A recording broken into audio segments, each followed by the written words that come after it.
Hello everyone, this is C S Vikram Sirohi and welcome to affordable classes. और हमारा आज company law का lecture है। कंपनी लॉ के अंदर आज हम एक नया चैप्टर शुरू करेंगे, चैप्टर नंबर 14। चैप्टर नंबर 14 शुरू करेंगे। चैप्टर नंबर 14 का नाम है डायरेक्टर्स। क्या नाम है? डायरेक्टर्स। इस चैप्टर के अंदर हम बात करेंगे डायरेक्टर्स के बारे में। कंपनी का फर्स्ट डायरेक्टर क्या होता है, वुमेन डायरेक्टर क्या होती है, women director, independent director,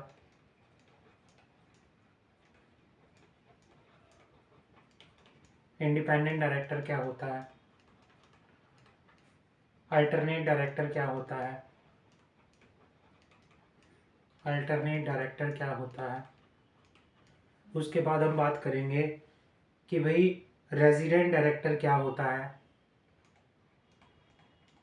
resident director क्या होता है। उसके बाद एडिशनल डायरेक्टर क्या होता है, ये सब हम additional director, alternate director, casual vacancy क्या होती है, एक्सेट्रा। इसमें हम बात करेंगे इंटर कॉर्पोरेट लोन के बारे में। इंटर कॉर्पोरेट लोन के बारे में। मैनेजिंग डायरेक्टर क्या होता है, एमडी क्या होता है, फुल टाइम डायरेक्टर क्या होता है, इंडिपेंडेंट डायरेक्टर, डाटा बैंक क्या होता है, नॉमिनी डायरेक्टर क्या होता है। इन सब के बारे में हम बात करेंगे इस चैप्टर के अंदर। बेसिकली ये चैप्टर हमारा किससे रिलेटेड है? पूरा डायरेक्टर से रिलेटेड। डायरेक्टर की अपॉइंटमेंट, डायरेक्टर का रेजिग्नेशन, डायरेक्टर का रिमूवल, डायरेक्टर का वेकेशन, कैजुअल ऑफ वैकेंसी, और डायरेक्टर की अपॉइंटमेंट के लिए क्या क्या जरूरी है, वो सारा हम बात करके यहाँ पर चलेंगे। क्लियर है? अब रेगुलेटरी फ्रेमवर्क की बात करते हैं। We are discuss here with the regulatory framework. Regulatory framework की बात करें, अगर मैं इसमें बात करूं सेक्शन 149 टू सेक्शन 171, सेक्शन 149 से लेके section 171 of the companies act 2013 बात करता है किसकी? डायरेक्टर्स की। साथ में इसमें रूल्स लगते हैं। कौन से रूल लगते हैं? Company appointment end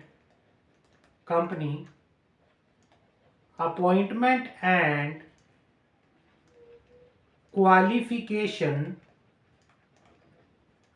of director rules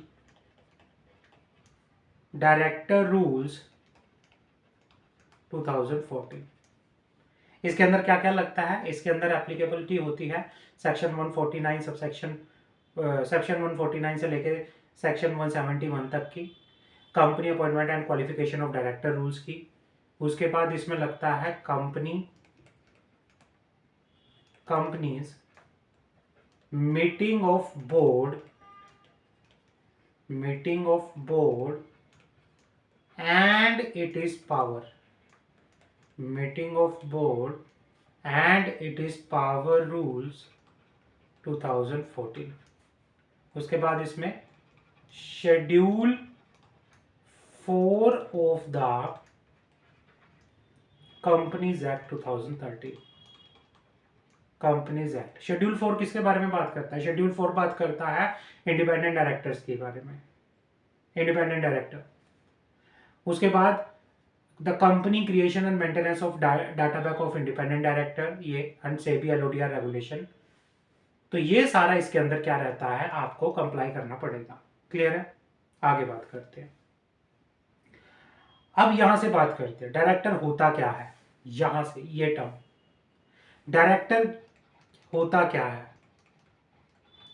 जो डायरेक्टर की डेफिनेशन दी गई है कंपनीज के अंदर, तो कंपनीज एक्ट की बात करूं तो वो दी गई है सेक्शन 2 क्लोज 34 के अंदर। डायरेक्टर की डेफिनेशन किस में दी गई है? सेक्शन 2 क्लोज 34 के अंदर। अब सेक्शन 2 क्लोज 34 कहता क्या है उसके बारे में बात करते हैं। सेक्शन 2 क्लोज 34 कहता है यहां पे directors. Director means director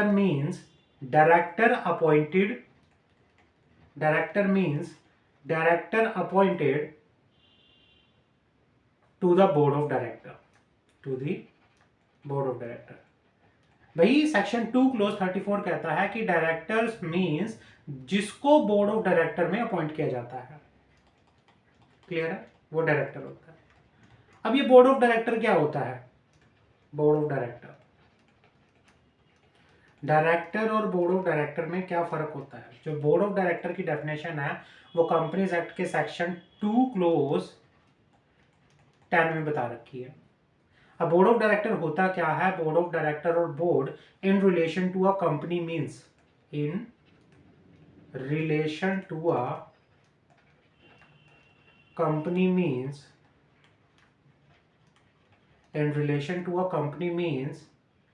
the collective body of the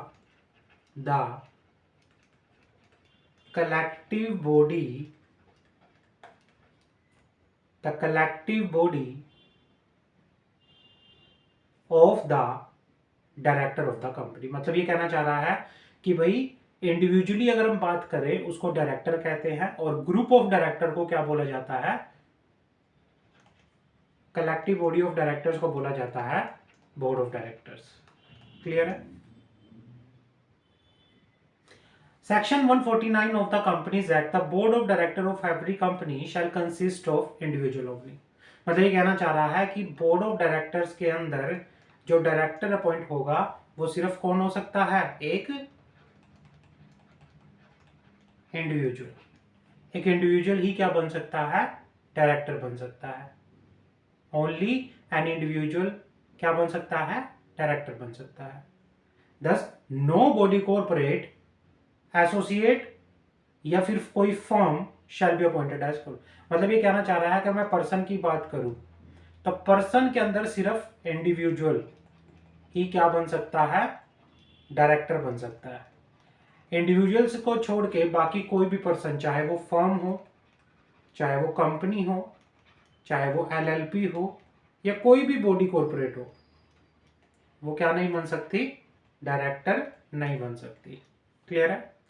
अब डायरेक्ट हमने जो पहले भी बात की थी, हमने स्टार्टिंग में बात की थी कि भाई किसी भी पर्सन को डायरेक्टर बनने के लिए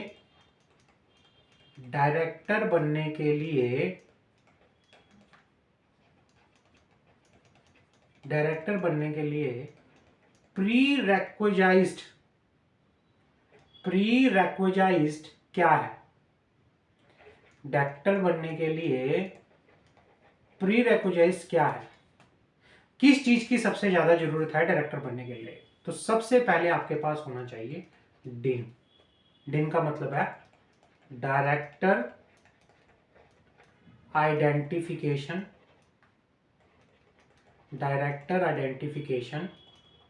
नंबर। आपके पास डिन होना चाहिए। हमने पढ़ा हुआ था, पहले भी पढ़ा था इसके बारे में। डायरेक्टर आइडेंटिफिकेशन नंबर होता क्या है? Director identification is a unique identification number जिसको अलॉट किसके द्वारा किया जाता है? एमसीए के द्वारा। किसी भी इंडिविजुअल को ये किसको दिया जाता है? किसी भी इंडिविजुअल को, ये किसी भी इंडिविजुअल को दिया जाता है। जो भी इंडिविजुअल किसी भी कंपनी के अंदर डायरेक्टर अपॉइंटेड होना चाहता है तो उसको पहले क्या करना पड़ेगा? उसको पहले डील लेना पड़ेगा। क्या करना पड़ेगा? डील लेना पड़ेगा। DIN is a specific to a person which means even if he is a director in 2 or more company he has to obtain only one deal। मतलब ये कहना चाह रहा है कि डिन जो है किसी भी पर्सन को एक क्या है, एक स्पेसिफिक, एक पर्सन के लिए एक स्पेसिफिक नंबर मिलता है। उस डिन का यूज करके वो किसी भी 1 2 3 4 कंपनी में अपॉइंट हो सकता है as a director. And if he leave a company and join some other company, the same DIN would work in the other company as well.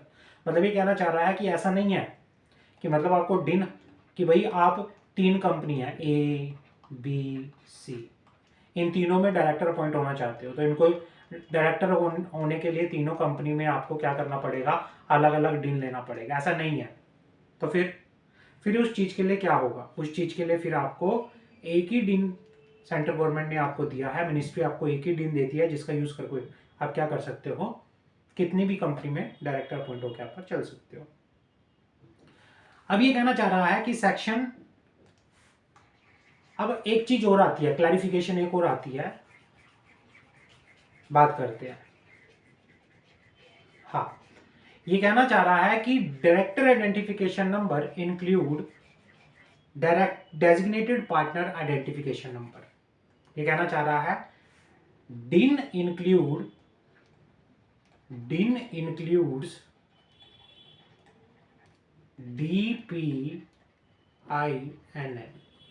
DPIN, director partner designated partner identification number. ये DPIN किनको लेना जरूरी है, LLP के अंदर अगर कोई भी क्या करना चाहता है, LLP में अगर कोई भी डेजिग्नेटेड पार्टनर, LLP के अंदर अगर कोई भी डेजिग्नेटेड पार्टनर अपॉइंट होना चाहता है, LLP के अंदर अगर कोई भी डेजिग्नेटेड पार्टनर अपॉइंट होना चाहता है तो उसको क्या करना पड़ेगा, तो उसको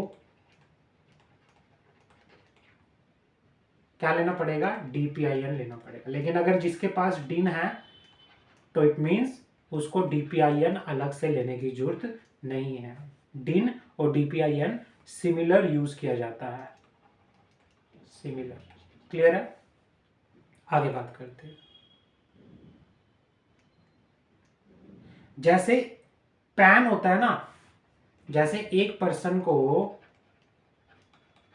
पैन मैंडेटरी होता है, ऐसे ही एक डायरेक्टर के लिए डिन होता है। भाई एक पर्सन को पैन लाइफ टाइम के लिए मिलता है, एक डायरेक्टर को भी एक डिन मिलता है लाइफ टाइम के लिए। क्लियर है? Section 152 subsection 4 mandate that every person proposed to be appointed as director by the company in general meeting or otherwise shall furnish his director identification number or such other number has may be prescribed under section 153। ये कहना चाह रहा है कि भाई कोई भी person किसी भी कंपनी में डायरेक्टर अपॉइंट होना चाहता है तो उसको क्या लेना पड़ेगा, उसको डिन लेना पड़ेगा। क्या लेना पड़ेगा, डिन लेना पड़ेगा, या सच अदर नंबर हैज में बी प्रिस्क्राइब्ड। क्लियर है? तो वो उसको लेना पड़ेगा। तो डील लेने के लिए अदरवाइज क्या होगा, मतलब ये कहना चाह रहा है कि भाई कोई भी पर्सन अगर डायरेक्टर अपॉइंट करना चाहता है तो उसको दो चीजें बतानी पड़ेगी। पहला तो उसको डील लेना पड़ेगा और दूसरा उसको एक डेक्लेरेशन देनी पड़ेगी कि भाई वो डिस्क्वालीफाई नहीं है to be appointed as a director. As per section 153 of companies act 2013, every individual intending to be appointed as director in an existing company shall make an application electronically in form। तो डिन को लेने के लिए किस form के में application लगती है, डिन ऑब्टेन करने के लिए एप्लीकेशन जो लगती है वो लगती है कौन से फॉर्म के अंदर, DIR 3 के अंदर। आप DIR 3 के अंदर एप्लीकेशन लगाओगे और ये DIR 3 किसको लगती है, सेंट्रल गवर्नमेंट को। ये एप्लीकेशन किसको लगती है, सेंट्रल गवर्नमेंट को। क्लियर है? कोई भी पर्सन अगर डील लेना चाहता है तो उसके लिए वो एप्लीकेशन लगाएगा फॉर्म DIR 3 के अंदर, और एप्लीकेशन कहां पे लगाएगा, सेंट्रल गवर्नमेंट को। Further DIN to the propose first director in respect of new company would be mandatorily required to be apply for it in form spice। हमने पढ़ा था, हमने इनकॉर्पोरेशन के टाइम पे जब हम इनकॉर्पोरेशन वाला चैप्टर पढ़ रहे थे कि भाई अगर कोई भी नई कंपनी है इनकॉर्पोरेट हो रही है तो उसमें मैक्सिमम कितने डायरेक्टर तक डील ले सकते हैं।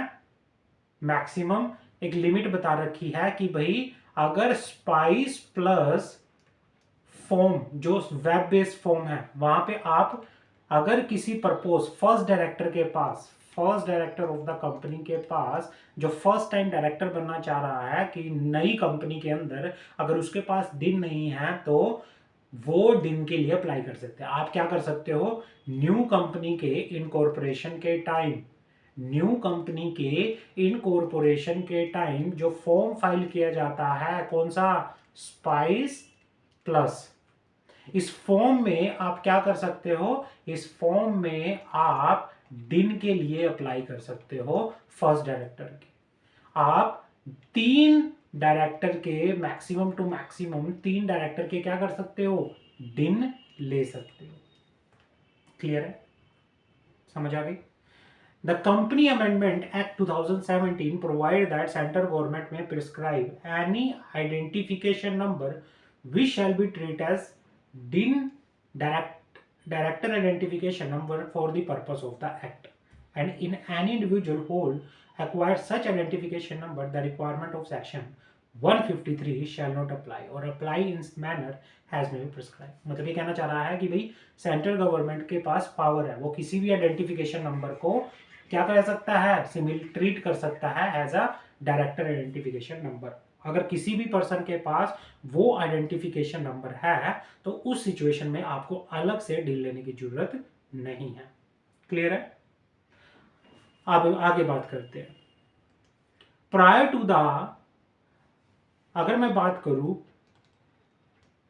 प्रायर टू 26 ऑफ जनवरी 2018, अगर मैं 26 जनवरी 2018 से पहले की बात करूं, जो DIR 3 फॉर्म होता था उसको need to be certified by the practising professional, but the MCA by virtue of notification of 26 of January 2018, अब 26 जनवरी 2018 के बाद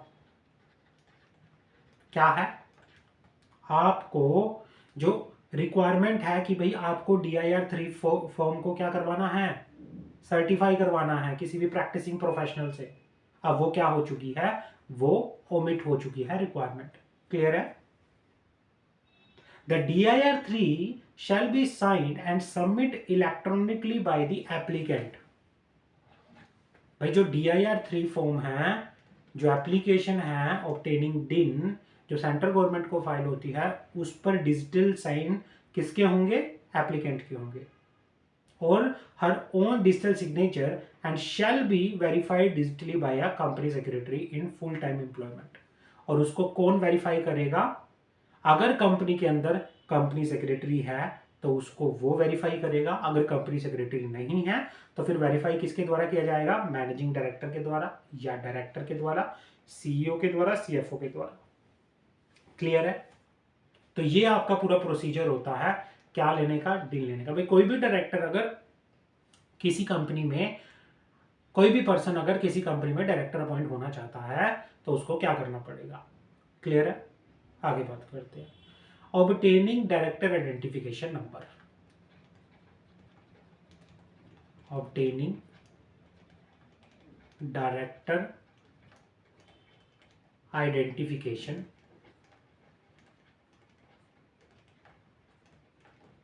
नंबर,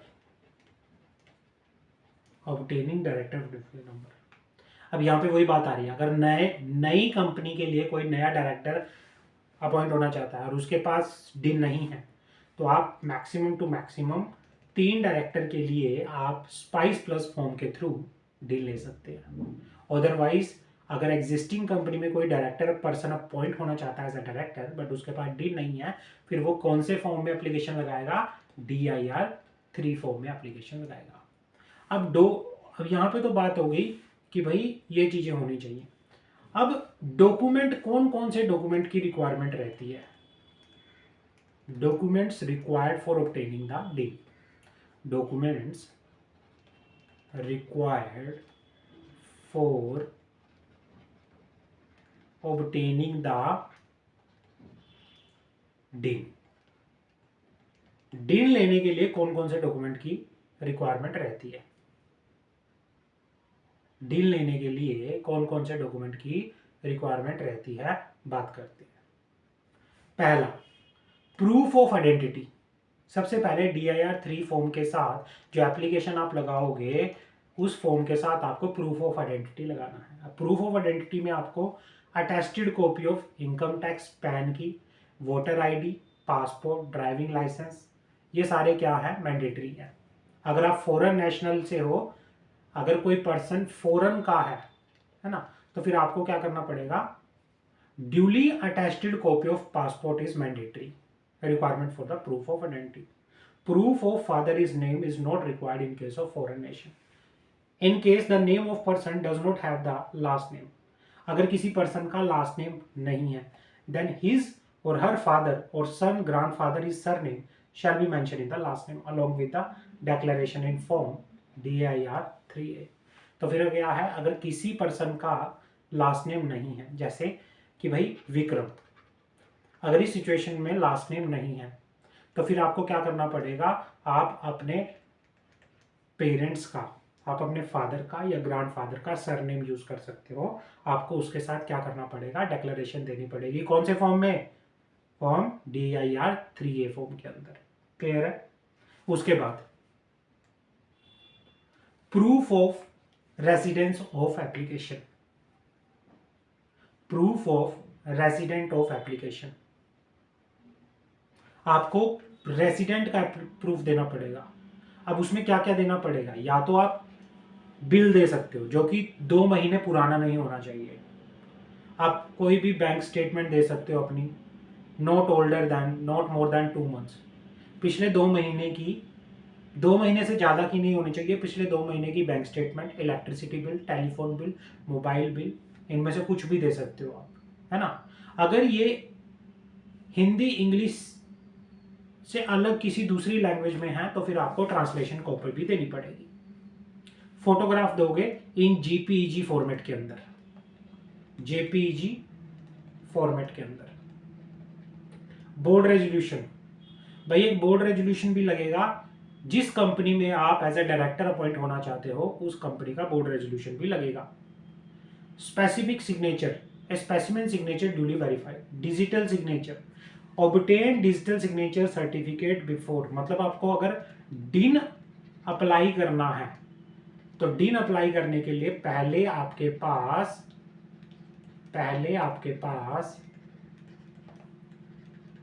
क्या होना चाहिए, डिजिटल सिग्नेचर होना चाहिए। क्या होना चाहिए, डिजिटल सिग्नेचर होना चाहिए। क्लियर है, ये चीज है। आगे बात करते हैं। अब आता है हमारे पास प्रोसीजर फॉर एप्लीकेशन।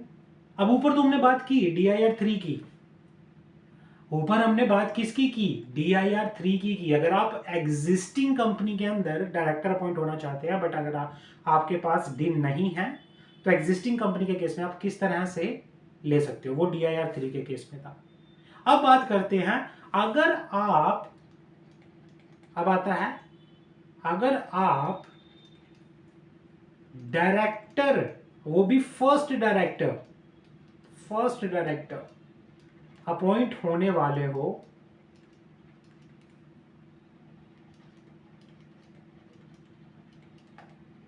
किसी न्यू कंपनी में, तो फिर क्या होगा, फिर आप स्पाइस प्लस फॉर्म के अंदर अप्लाई कर दोगे। Procedure for application for allotment of DIN to the proposed first director in respect of new company, spice plus simplified proforma for incorporating company electronically plus. तो इस फॉर्म में आप क्या कर सकते हो, अप्लाई कर सकते हो। Any person not having proposed dean, not have approved dean proposed to become first director in a new company shall have make application through web form spice plus। समझ आ गए कि भाई अगर कोई भी पर्सन जो फर्स्ट डायरेक्टर अपॉइंट होना चाहता है किसी न्यू कंपनी में, तो फिर अगर उसको डील लेना है तो अप्लाई किया जा सकता है किसमें, web based form SPICe plus के थ्रू। SPICe plus simplified proforma for incorporating company electronically plus is an integrated web form offering multiple services. जो ये स्पाइस प्लस फॉर्म है ये काफी से तरह की सर्विसेज प्रोवाइड करता है जो हमने इनकॉर्पोरेशन के टाइम पे भी पढ़ा था। इसमें आप क्या कर सकते हो, इसमें आप name reservation, incorporation of company, DIN allotment, mandatory issue of PAN, mandatory issue of TAN, mandatory issue of EPFO, mandatory issue of ESIC registration, mandatory issue of professional tax registration, mandatory opening of bank account, allotment of GSTIN. ये सारी services किस में मिलती हैं आपको, ये सारी एक सिंगल फॉर्म में ही मिलती है जिसका नाम है spice plus. Allotment of director identification number two maximum of 3 proposed director. जो ये स्पाइस प्लस फॉर्म है, जो ये स्पाइस प्लस फॉर्म है, इसमें आपको मैक्सिमम 3 डायरेक्टर तक आप क्या कर सकते हो, एप्लीकेशन लगा सकते हो अलॉटमेंट ऑफ डिन के लिए। Applicant is required to attach the proof of identity address along with the application. DIN would be allotted to user only after approval of form. और जब एक बार फॉर्म अप्रूवल होगी तभी आपको डिन मिलेगा। Once the spice plus form is process and found complete, company would be registered, company would be registered and SIN would be allotted. License certificate shall also be issued in case of incorporation of Section 8 company. Also didn't get issued to the proposed director who do not have a valid DIN. तो ये चीजें होती हैं डिन के लिए। Clear है? आगे बात करते हैं। ये तो बात होगी कि भाई अगर फर्स्ट डायरेक्टर किस में अपॉइंट होना चाहता है, किसी न्यू कंपनी में। अब आते हैं कि procedure for application for allotment of DIN before appointment in a existing company. Section 153 read with rule 9 of the company appointment and qualification of director rule 2014। Every individual who is to be appointed as a director of an existing company shall make an application electronically in form DIR 3। समझ आ गई? MCA portal पे आपको क्या करना पड़ेगा, डिन के लिए आपको www.mca.gov.in पे जाना है। वहां पे आप क्या करोगे, इलेक्ट्रॉनिकली फॉर्म कौन सा फाइल करोगे, DIR 3। MCA 21 portal facilitate submission of application for the allotment of DIN. Applicant should download e-form DIR 3 from the portal, fill the required particular and attach the photograph, proof of identity, proof of resident, board resolution, proposing his appointment as a director in an existing company and specimen signature, duly verify and sign the form digitally. In case name of person does not have last name, अगर किसी person के नाम के पीछे last name नहीं है तो वो अपने फादर का, ग्रैंडफादर का, जो हमने सारा ये पढ़ा था, ये already we have discuss. Clear है? आगे बढ़ते हैं। ये भी हमने बात की थी, आगे बात करते हैं। ये पूरा प्रोसीजर है सेम, तो ये आपको पढ़ लेना। क्लियर है? ऑलरेडी हम पढ़ चुके हैं इसको।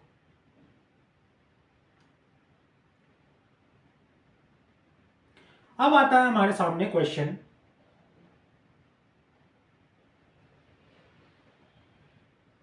वो प्रोसीजर आप पढ़ लीजिएगा क्योंकि वो सेम ही है जो हमने पढ़ा है, ठीक है ना। अब आता है हमारे क्वेश्चन, भाई आपने डिन ले लिया, डिन ऑब्टेन कर लिया आपने, बट आपको क्या करना है, कोई चेंज करना। आपने अपने एड्रेस में, ईमेल आईडी में, नेम में, मान लो आपका कोई चेंज हुआ है, intimation of change in the particular of director. Rule 12 of the company's Appointment and Qualification of Director Rule 2014. There may be situation when DIN holder have changed its personal particular like अगर किसी director के address में, director के नाम में, father name में, nationality में, date of birth में, जेंडर में, इनकम टैक्स पैन में, वोटर आइडेंटिटी कार्ड में, पासपोर्ट नंबर में, ड्राइविंग लाइसेंस में, है ना, परमानेंट रेजिडेंट एड्रेस में, प्रेजेंट रेजिडेंट एड्रेस में, फोटोग्राफ में, इन सब में क्या होता है, चेंज होता है। मान लो इन सब में क्या होता है, चेंज होता है। तो उस सिचुएशन में क्या होगा, every individual has been allotted a DIN in the event of any change in his particular has stated in form DIR 3। ये कहना चाह रहा है every individual who has been allotted a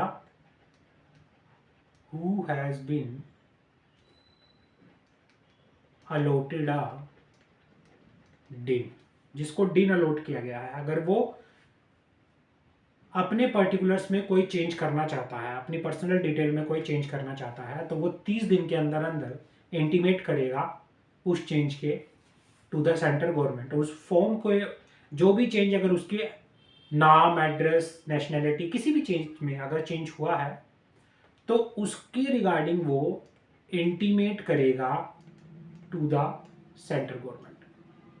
और कौन से फॉर्म में करेगा, फॉर्म DIR 6 के अंदर। क्लियर है। The applicant shall fill in the relevant change in form DIR 6। DIR 6 किसके लिए, DIR 3 तो देखो हमें पता चल गया, application for allotment of DIN। DIR 6 किसके लिए, intimation of changes in particular of director to be given to the central government. Clear है। The applicant shall fill in relevant change in form DIR 6, verify the form, attach duly scanned copy of the proof of change the particular and submit electronically. Form required pre-certification by the professional CA, CS, CMA in practice. The central government, upon being satisfied after verification of such change, particular from enclosed proof shall incorporate the said change and inform the applicant by way of a letter, by speed post, electronically, or in any other mode confirming the effect of such change in electronic database maintained by the ministry.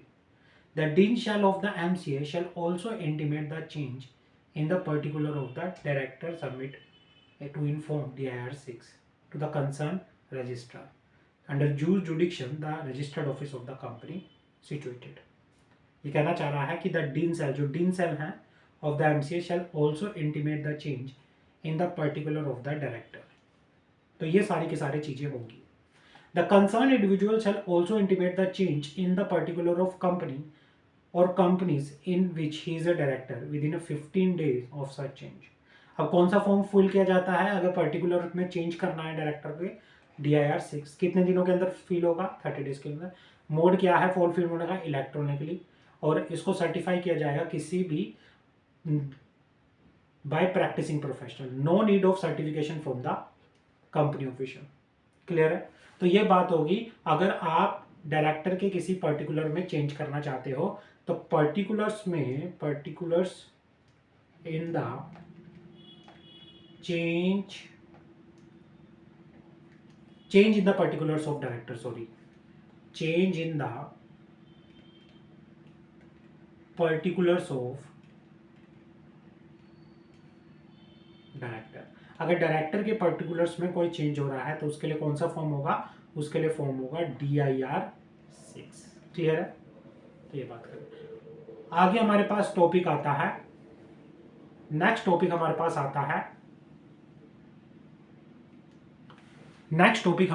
आता है cancellation, surrender, deactivation of DIN। क्या है, cancellation, surrender,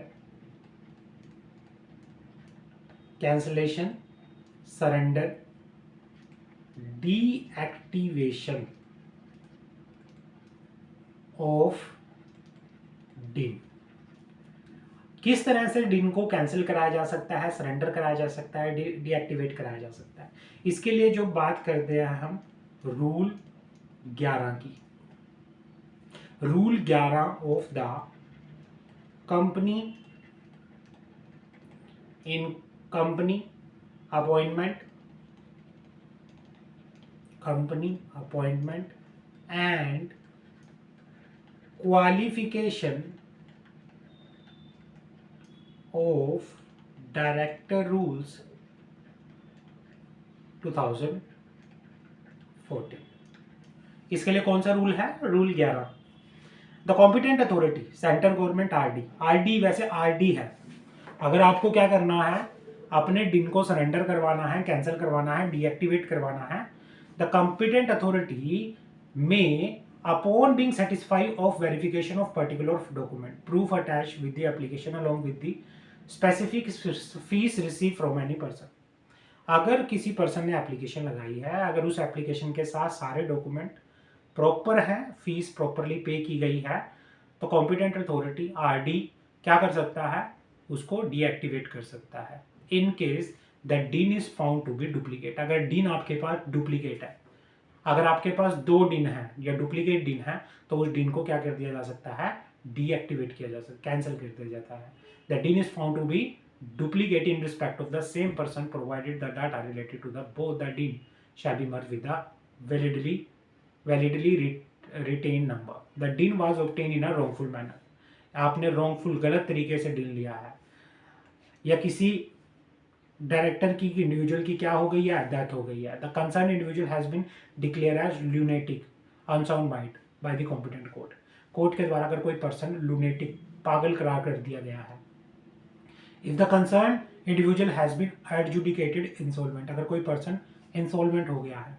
on an application made, अगर आपको डिन को surrender करवाना है, कैंसिल करवाना है या फिर डीएक्टिवेट करवाना है, तो उसके लिए एप्लीकेशन कौन सी लगेगी? उसके लिए एप्लीकेशन लगेगी application to the RD regional director. कब लगेगी ये? DIR 54 के अंदर लगेगी। Application made in form DIR 5 by the din holder to surrender his or her din along with declaration that he has never been appointed as a director in any, और साथ में declaration भी जाएगी कि भाई ये कहना चाह रहा है कि भाई कोई भी पर्सन डिन को कैंसिल करवाना चाहता है तो वो डिक्लेरेशन देगा कि भाई अब मैं आगे किसी भी कंपनी में डायरेक्टर अपॉइंट नहीं होगा, and the said DIN has never been use, और ना ही उस दिन को वो यूज करेगा for any filing of any document to any authority with any authority। Central government में deactivate such DIN but after verification of e record. एक बार जब ई रिकॉर्ड का वेरिफिकेशन हो जाएगा तो उसके बाद क्या होगा? सेंट्रल गवर्नमेंट उसको क्या कर देगी? डीएक्टिवेट कर देगी। Once a person appointed as a director in any company has per the companies act 2030, कोई भी डायरेक्टर, अगर कोई भी पर्सन अगर डायरेक्टर अपॉइंट हुआ है, he can not relinquish his DIN in the future even if she does not remain a director anymore in that company or in any other company, his or her din will exist at it। ये कहना चाह रहा है कि भाई कोई भी person जो डायरेक्टर अपॉइंट हुआ है वो अपने दिन को रेलिंग्विश नहीं कर सकता है ना। इवन ही और she does not remain a director anymore in that company और एनी अदर कंपनी, हिज और हर दिन एग्जिट। तो भाई अगर कोई भी पर्सन किसी के पास, अगर किसी भी पर्सन के पास दिन है लेकिन अगर वो किसी भी कंपनी में डायरेक्टर क्या है? नहीं है, तो फिर भी उसका दिन क्या रहेगा? एग्जिस्ट में रहेगा। आगे बात करते हैं।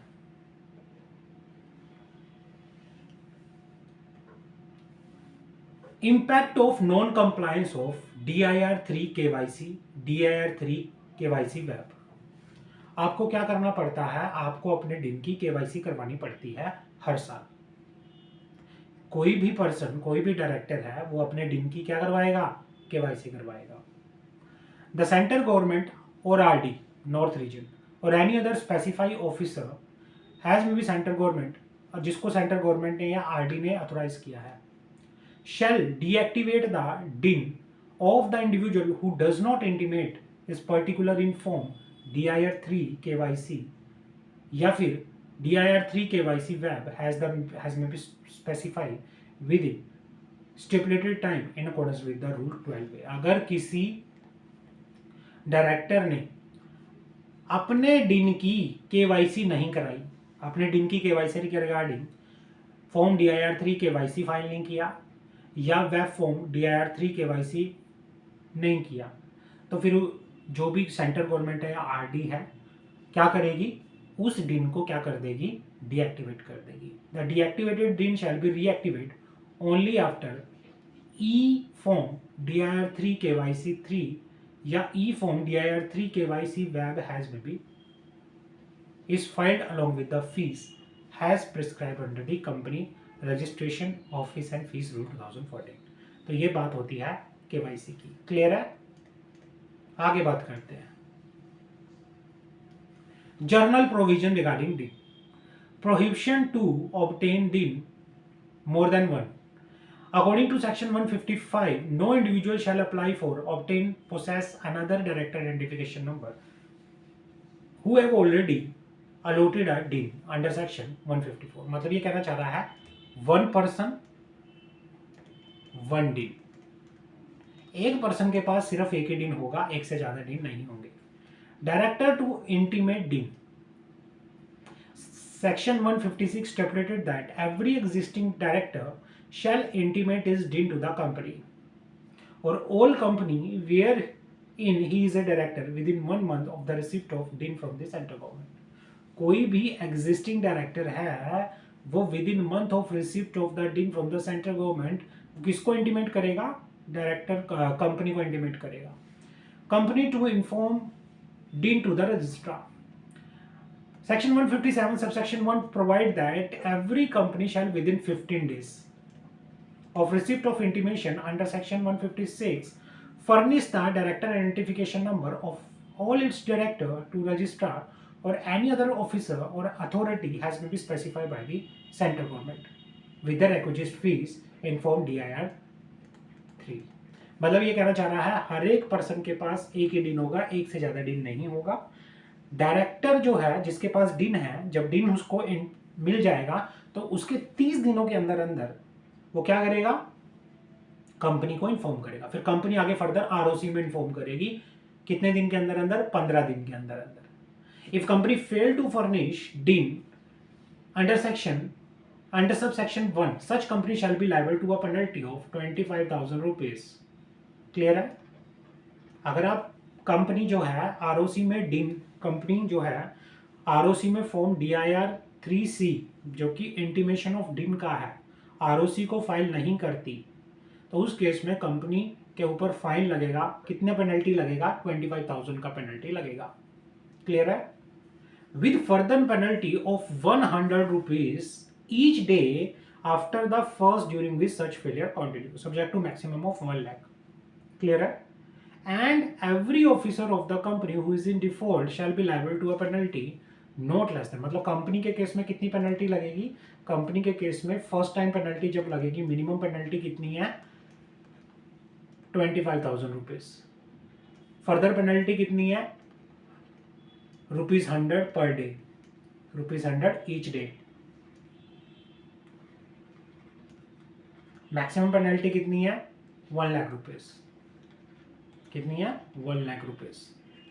क्लियर है? उसके बाद बात करते हैं कि भाई अगर ऑफिसर्स इन डिफॉल्ट हैं तो उस पर मिनिमम पेनल्टी कितनी लगेगी, 25,000 रुपीज। और अगर फर्दर पेनल्टी होती है तो 100 रुपीज और मैक्सिमम ऑफ 1 लाख रुपीज। तो ये कंपनी पे और ऑफिसर इन डिफॉल्ट के केस में पेनल्टी लगेगी। क्लियर है? ऑब्लिगेशन टू इंडिकेट डिन। Section 158 specify that every person और company shall mention the din in written information or particular has required to be furnished। मतलब ये कहना चाह रहा है कि भाई जो डायरेक्टर है, अगर कंपनी को कोई भी रिटर्न कोई भी डॉक्यूमेंट, कोई भी फॉर्म फाइल करना है तो उस फॉर्म के अंदर अपना डिन मेंशन करना पड़ेगा। This is the obligation to indicate the DIN. Clear है? तो यहाँ पे ये बात होती है डिन के रिगार्डिंग। आगे बात करते हैं KYC of director. Director KYC, आगे टॉपिक आता है हमारे पास डायरेक्टर केवाईसी। रूल 12A कौन सा है? रूल 12A किसकी बात करता है? डायरेक्टर केवाईसी की बात करते हैं। Every individual who hold director identification number as on 31st March of a financial year, ये कहना चाह रहा है कि भाई 31 March of a financial year जिस भी पर्सन के पास डिन होगा वो क्या करेगा? Shall submit e form DIR3 KYC for the said financial year to the central government on or before 30th सितंबर of the immediate next financial year. मान लो ये कहना चाह रहा है कि 31 मार्च 2023 को अगर किसी के पास डिन है तो वो अपने डिन की क्या करवाएगा? केवाईसी करवाएगा। और उस चीज के लिए उसको कौन सा फॉर्म फाइल करना है? Form DIR3 KYC। और ये कब तक फाइल करना है? ये 30 सितंबर 2024 सॉरी 30 सितंबर 2023 से पहले या उस डेट तक कर देना है। Where individual who has already submitted DIR3 KYC in relation to any previous year, मान लो आपने एक बार अपनी करवा ली, फर्स्ट टाइम आपने फॉर्म फाइल कर दिया DIR3 KYC, क्लियर है? तो फिर आपको नेक्स्ट टाइम से क्या करना पड़ेगा? आपको web form DIR3 KYC web file करना पड़ेगा। दो चीजें होती है, अगर आप फर्स्ट टाइम KYC कर रहे हो तो उसमें आपको DIR3 KYC फॉर्म फाइल करना है। अगर आप सब्सिक्वेंटली अगर आप ऑलरेडी फर्स्ट टाइम कर चुके हो, अगर आप फर्दर कर रहे हो फर्दर KYC, फिर आपको क्या करना पड़ेगा? DIR3 KYC वेब करना पड़ेगा आपको। DIR3 KYC वेब करना पड़ेगा आपको वेब थ्रू। क्लियर है? Provide also that in case individual desire to obtain his personal mobile number, email address, as the case may be, he shall update the same by submitting form DIR3 KYC only. अगर आपको if you want to update your, if any individual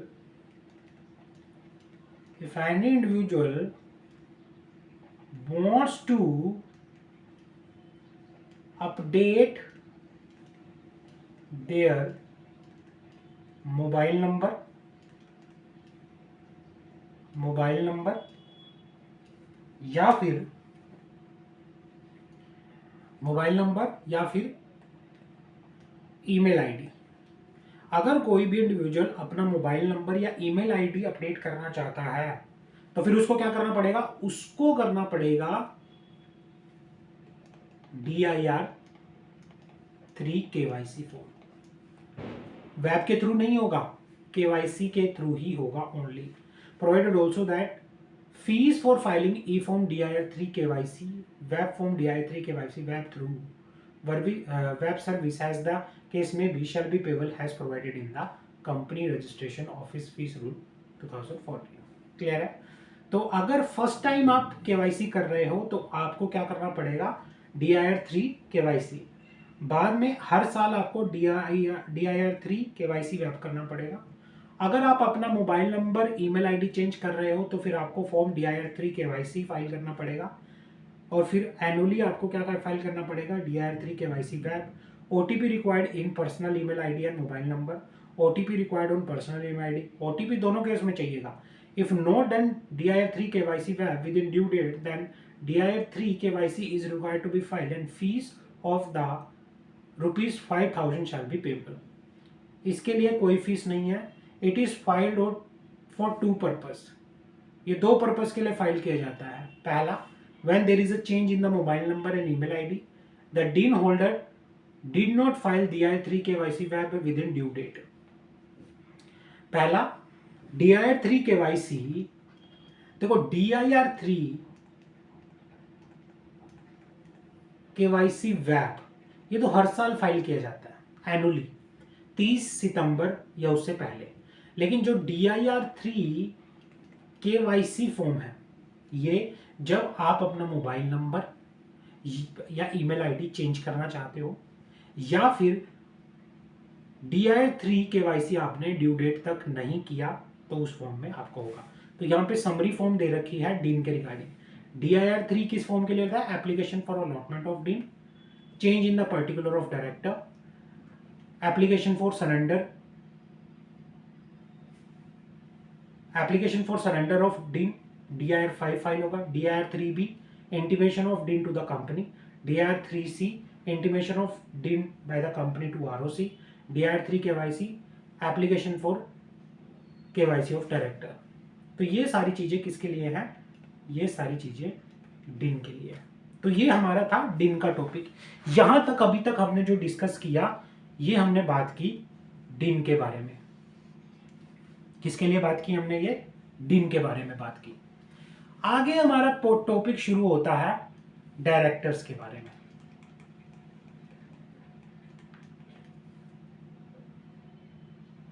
अभी हमारा topic शुरू होता है directors के बारे में. अभी हमारे पास आता है types of directors. Types of director, अलग अलग तरह के डायरेक्टर होते हैं. First director, resident director, professional director, nominee director, small director, small share holder director, additional director, alternate director. अलग अलग तरह के डायरेक्टर होते हैं. तो फर्स्ट डायरेक्टर क्या होता है, बात करते हैं. सबसे पहले आता है फर्स्ट डायरेक्टर क्या होता है, बात करते हैं. फर्स्ट डायरेक्टर, हाँ जी. तो बात करते हैं फर्स्ट डायरेक्टर की.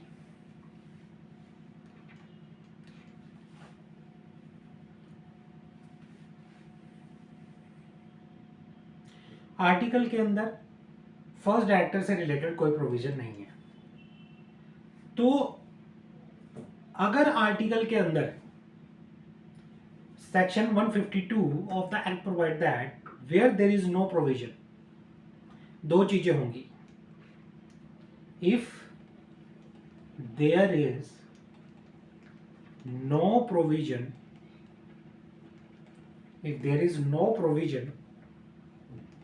इन the AOA, article of association में कोई प्रोविजन नहीं है रिगार्डिंग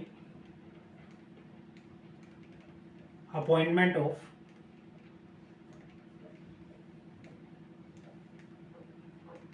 फर्स्ट डायरेक्टर, तो फिर क्या होगा? जो सब्सक्राइबर टू मेमोरेंडम है, जो सब्सक्राइबर टू मेमोरेंडम है, वो क्या होंगे? फर्स्ट डायरेक्टर माने जाएंगे. Who are individual shall deem to be first director of the company unless the director are duly appointed. Section 152 subsection 1 act of that is applicable to all the company whether it is public company, private company. In case of one person company, individual being a member shall be deemed to be the first director. अगर दूसरा case क्या है, article of association में provisions हैं, तो फिर किसके accordingly होगा? फिर उसके अकॉर्डिंगली ही अपॉइंट किया जाएगा. समझ आ गई? और ये सारी कंपनियों पे एप्लीकेबल होता है, चाहे वो प्राइवेट कंपनी हो आपकी, चाहे वो पब्लिक कंपनी हो. वन पर्सन कंपनी के केस में जो मेंबर होता है कंपनी का, उसे ही हम फर्स्ट डायरेक्टर मानेंगे जब तक कि डायरेक्टर को ड्यूली अपॉइंटेड ना किया गया हो. दूसरा, रेजिडेंट डायरेक्टर. दूसरा टॉपिक क्या है? Resident director.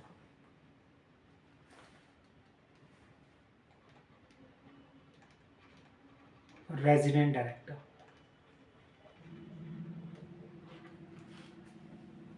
Section 149 subsection 3 provide that every company shall have at least one director. ये कहना चाह रहा है कि every company shall have at least one director. हर एक कंपनी के पास कम से कम एक डायरेक्टर होना चाहिए.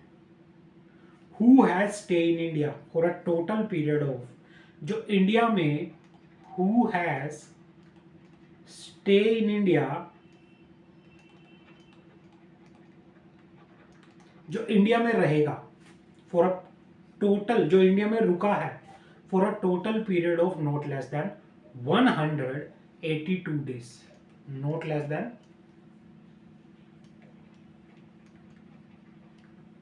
182 days. Clear है? During the financial year. However, in case of newly incorporated company, the requirement under this subsection shall apply proportionately at the end of the financial year. This subsection shall apply to a specified IFSC private company in respect of financial year other than first financial year from the year of its incorporation. मतलब हर एक company के अंदर कम से कम एक क्या होना चाहिए, resident director होना चाहिए, जो इंडिया में क्या हुआ है ड्यूरिंग द फाइनेंशियल ईयर कम से कम 182 दिन तक रुका है, स्टे किया है जिसने इंडिया में. वुमेन डायरेक्टर, अब आगे आता है हमारे पास women director. Section 149 subsection 1 read with rule 3 of the company appointment and qualification of director rules 2014. Women director,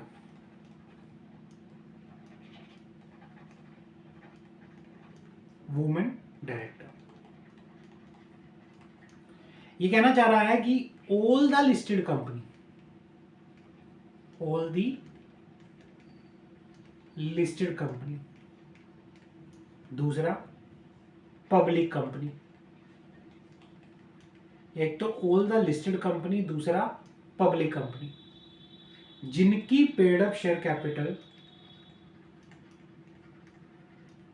जिनकी पेड अप शेयर कैपिटल, जिनकी पेड अप कैपिटल ₹100 करोड़ या उससे ज्यादा, और जिनका टर्नओवर या फिर जिनका टर्नओवर कितना है 1000 करोड़ या फिर टर्नओवर 300 करोड़ या उससे ज्यादा है, तो उन कंपनी के लिए मैंडेटरी है टू अपॉइंट क्या, जितनी भी लिस्टेड कंपनी है और जितनी भी पब्लिक कंपनी है जिनका पेड अप कैपिटल 100 करोड़ या उससे ज़्यादा है, जिनका टर्नओवर 300 करोड़ या उससे ज़्यादा है, इन कंपनी के लिए it is mandatory to have women director. Clear है? तो ये जो प्रोविजंस है वुमेन डायरेक्टर वाले, ये किस पे अप्लाई नहीं होते, ये स्पेसिफाई IFSC कंपनी पे अप्लाई नहीं होते. Private company which is not subsidiary of public company, तो इनके ऊपर ये अप्लाई नहीं होते. आगे बढ़ते हैं. Small share holder director, small share holder director. According to section 151 subsection, according to section 151 of the Companies Act, a listed company may have one director elected by small shareholder. हर एक listed company के पास ये कहना चाह रहा है कि every listed company shall have at least one director जिसको elect किया जाएगा by the small shareholder in a such manner has been prescribed. अब small shareholder होते क्या है? Small shareholder definition क्या होती है? जो share holder means share holder holding share of a nominal value, share holder holding share of nominal value,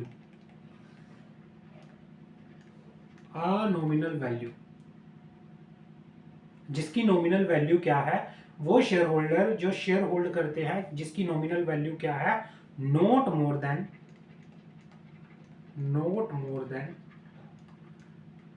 20,000 rupees or such sum has been prescribed. Nominal value क्या होती है, it does not matter how much it is paid over market value, nominal value आपकी क्या है, mandatory है।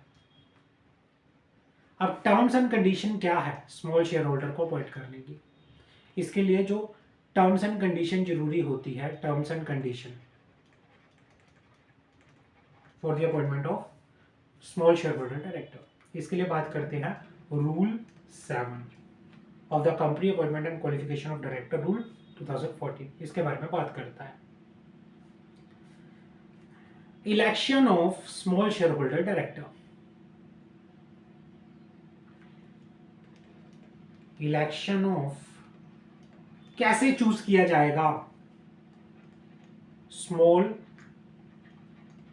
Share holder director को, how कैसे choose किया जाएगा।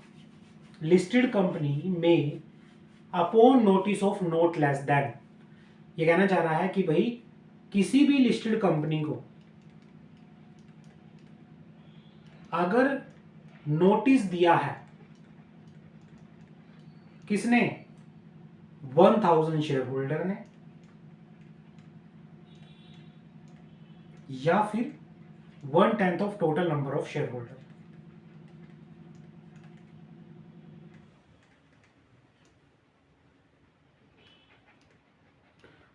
स्मॉल शेयर होल्डर ने या फिर 1/10 of the total number of such share holder whichever is lower have a small shareholder director elected by the shareholder।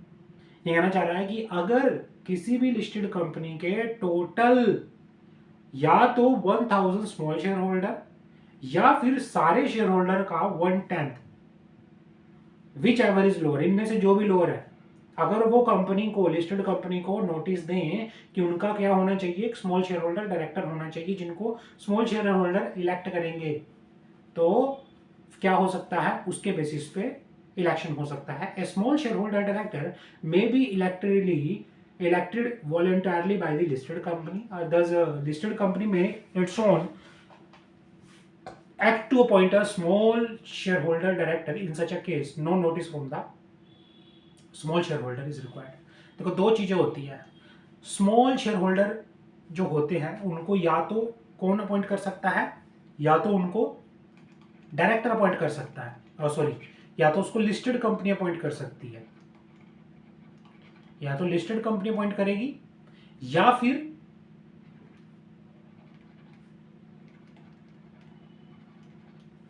Notice by the small share holder, या फिर notice देंगे small share holder कि भाई आप क्या करो, लिस्टेड कंपनी को notice देंगे आप क्या करो, स्मॉल शेयर होल्डर डायरेक्टर को अपॉइंट करो। Notice of attention to propose a candidate, आगे बात करते हैं।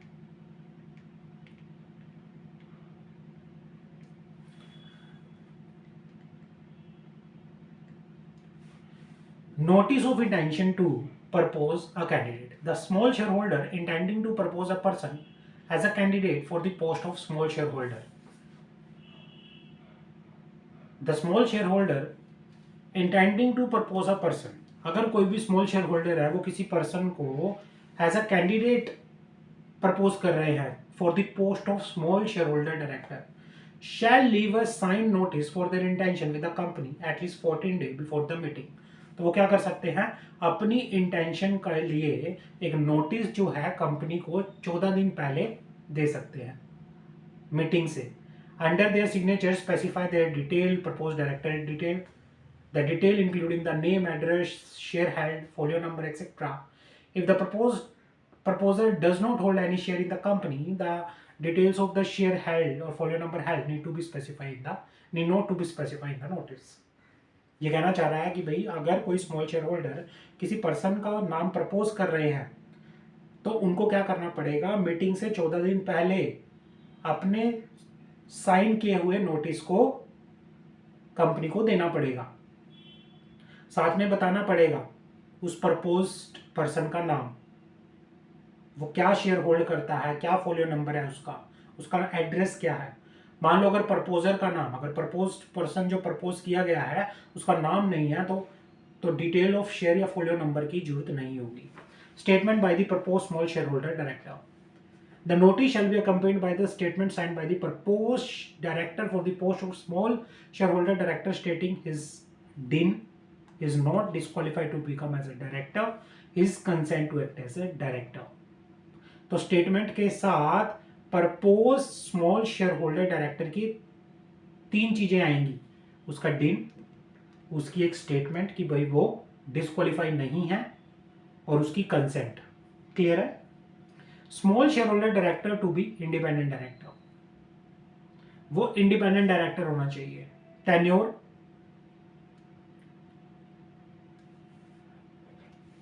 tenure of the office and no retirement by rotation, the tenure of small shareholder director shall not exceed a period of 3 consecutive years। मतलब जो tenure होगा,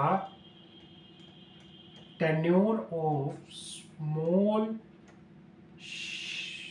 small share holder is director, वो 3 साल से ज्यादा का नहीं होगा। And is not liable to be retire by the rotation, और वो लाइबल नहीं है to retire by the rotation. Further he shall not be eligible for the appointment after the expiry of his tenure, और जब एक बार उसकी tenure expire हो जाएगा तो वो रीअपॉइंटमेंट के लिए भी एलिजिबल नहीं होगा। Grounds of disqualification, disqualification of small share holder director are the same. जो प्रोविजन एक नॉर्मल डायरेक्टर पे लगते हैं वही प्रोविजंस स्मॉल शेयर होल्डर पे भी लगते हैं, स्मॉल शेयर होल्डर डायरेक्टर पे भी लगते हैं, तो सेम डिस्क्वालिफिकेशन है। Grounds of vacation of office, भाई एक स्मॉल शेयर होल्डर कब अपना ऑफिस वेकेट कर सकता है, जब he cease to be a small share holder, भाई वो स्मॉल शेयर होल्डर नहीं रहा, and from the date of cessation he incur any disqualification, the office of director become vacant in pursuance of section 167, he ceased to meet the criteria of independence, वो independent नहीं रहा। Number of small share holder directorship, number of small share holder directorship, आगे बात करते हैं। No association with any for next 3 years, a person shall not hold office for small shareholder director in more than 2 company। भाई एक person जो है as a small share holder director 2 company से ज्यादा अपॉइंट नहीं हो सकता। A person shall not office of small share holder director in more than 2 company if second companies competitive business and is in conflict with the business of first company, he shall not be appointed in the second company। मान लो एक company है, कौन सी, ACC cement मान लो, और दूसरी company है Ambuja cement.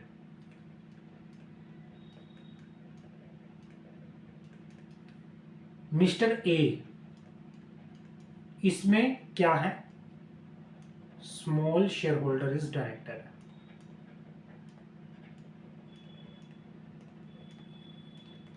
तो क्या मिस्टर ए इस कंपनी में director, small share holder is director बन सकते हैं या नहीं बन सकते? नहीं बन सकते।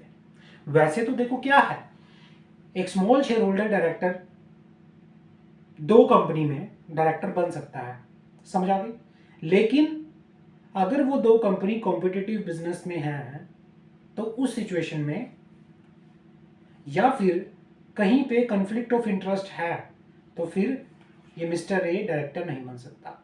No association with company for next 3 years, he shall directly और indirectly not to be appointed or associated in any other capacity with the company either directly or indirectly for a period of 3 years from the date of secession।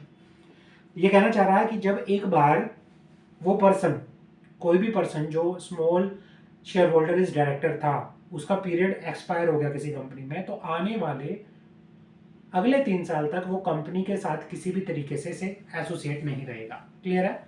तो ये बात हो गई किसकी? Small share holder director की। अब हमारे सामने टॉपिक आता है, काफी इंपॉर्टेंट टॉपिक है, independent director.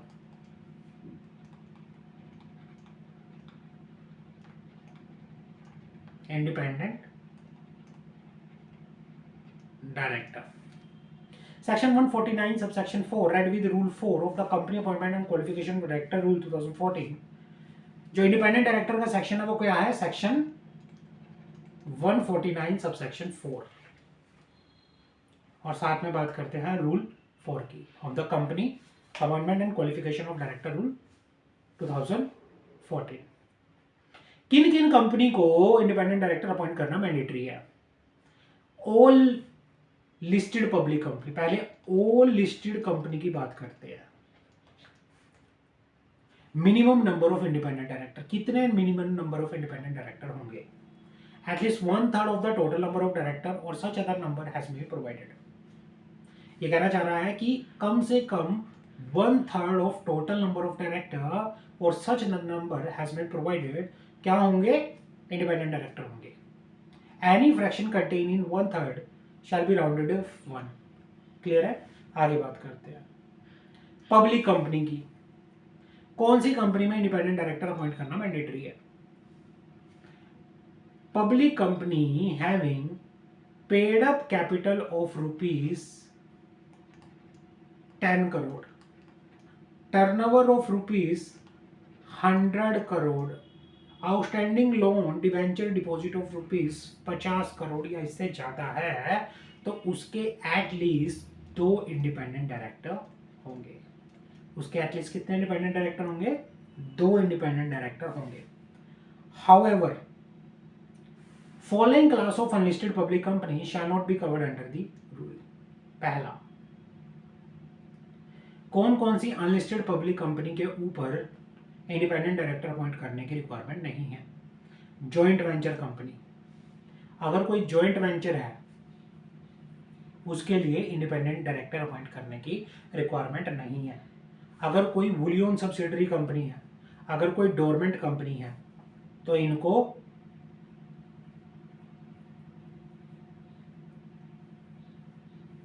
Independent director appoint करने की रिक्वायरमेंट नहीं है।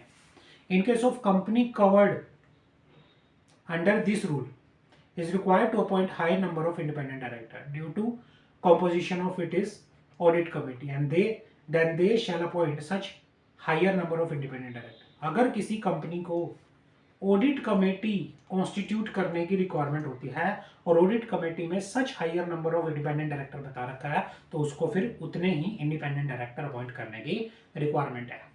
क्लियर है? In case of Section 8 company and IFSC public company, the subsection is not applicable.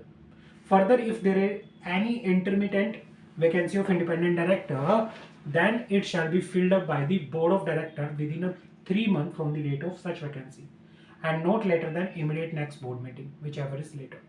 ये कहना चाह रहा है कि भाई अगर इंडिपेंडेंट डायरेक्टर की पोस्ट के अंदर कोई वैकेंसी आती है तो इसको 3 महीने के अंदर अंदर या तो वैकेंसी के 3 महीने के अंदर अंदर फिल किया जाएगा या जो भी नेक्स्ट बोर्ड मीटिंग आएगी इनमें से जो लेटर है उसमें उसको फिल किया जाएगा।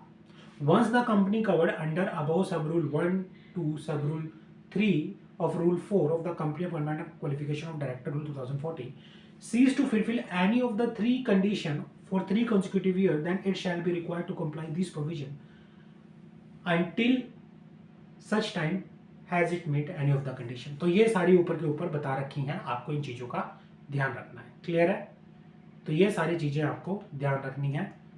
तो अभी के लिए हमारा इतना ही है। नेक्स्ट क्लास में हम इस चैप्टर को फिनिश करेंगे। तो प्लीज़ अभी के लिए इतना ही है। Thank you so much. मिलते हैं नेक्स्ट क्लास में।